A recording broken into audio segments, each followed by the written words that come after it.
So those openings will allow patrons to sit in the new facility and watch over inside the DakotaDome space. All the structural steel we had to add inside the existing DakotaDome is allowing us to cut those pieces of precast out.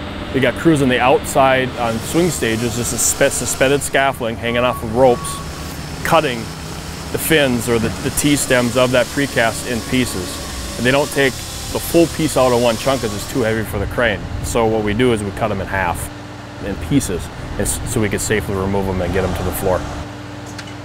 So every piece is about 7 to 8 feet wide. Each opening is about 25 feet wide and about 20 feet tall. So that's an opening is that large. Now that won't be the actual window opening. That's just the size opening we needed to make in order to get the structural steel for the new building to tie into the existing. It's been a huge scheduling, disruption avoidance, planning effort that we've gone through over the past year. We're able to take that plan and put it into motion, and seeing that first piece come out is kind of the fruits of our labor, right? So